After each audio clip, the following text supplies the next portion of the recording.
Police in South Korea have carried out a series of raids on government buildings over last week's martial law declaration. Authorities have confirmed now that the former Defence Minister attempted suicide after his arrest in the wake of those dramatic political developments. North Asia correspondent James Oaten joins us now. James, g'day. So what can you tell us about these police raids?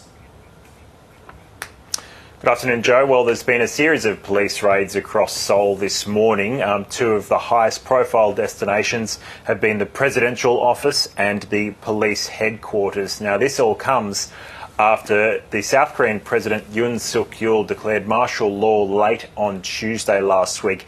It was a shocking announcement that was made.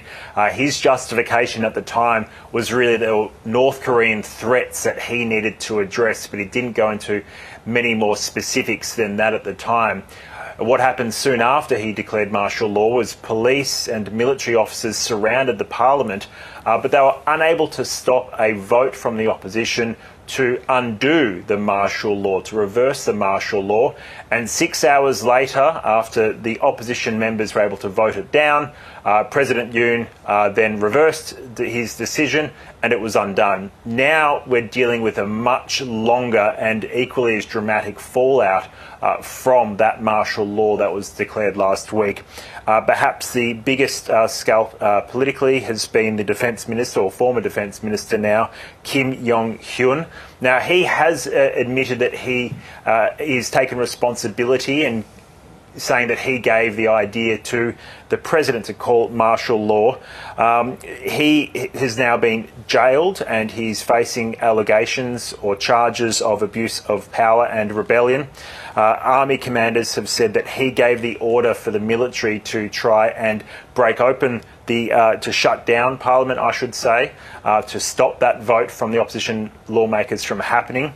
And we've just heard from corrections officers this morning speaking to a parliamentary inquiry, saying that Mr. Kim had attempted suicide, but he's now in an okay and stable condition and still under watch in a special, more secure room there. We've also heard from two high-ranking police officers who are also now under investigation for trying to use police to block parliamentarians from entering the National Assembly for that crucial vote.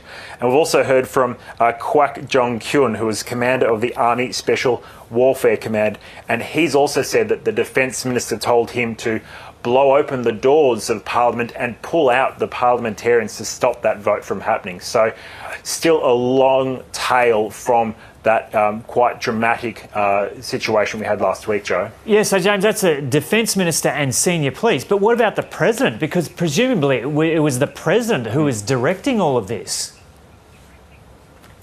Well, the President was certainly the person on the camera announcing martial law. He ultimately made the call, not the Defence Minister. So you are right, there are plenty of questions around the President, Yoon Suk-yeol, and what it means for him. So there was a vote to remove him from office on the weekend. There was also mass protests we saw as well. Now, he survived that vote because the opposition needed 8 members of the ruling party, the PPP, to side with them, and they did not side with the opposition.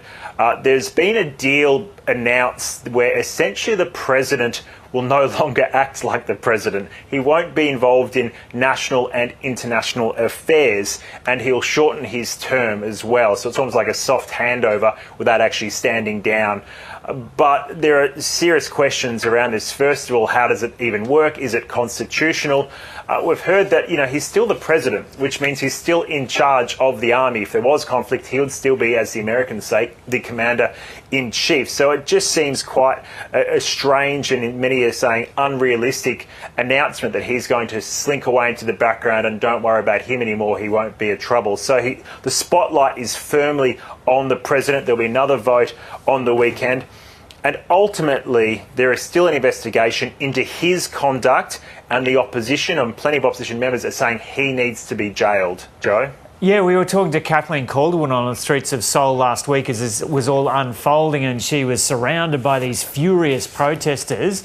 Have you got any idea what people in the streets are saying about this supposed deal for Yoon Suk-yeol to remain president for now? I mean, the dilemma that he always had was he was quite an unpopular president. He has been for years. And, you know, the decision to call martial law, even though he cited these North Korean threats, it's widely accepted that it was more a decision to break the political deadlock because he couldn't get his legislation through Parliament, and his popularity was just tanking through a whole bunch of corruption allegations pointed towards him and his government and his ministers and his wife as well.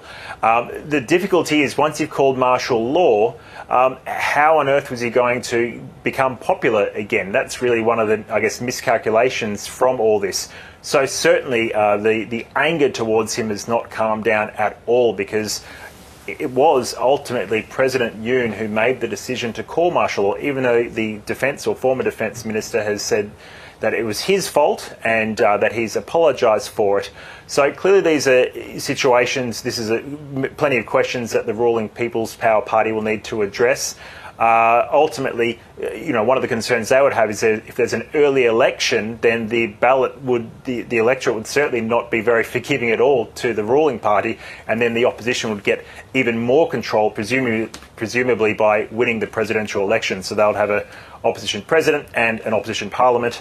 So that's something that the PPP would obviously now be trying to navigate to keep them in some position of power. But right now, as you've just mentioned, the fury towards the president hasn't gone away in recent days.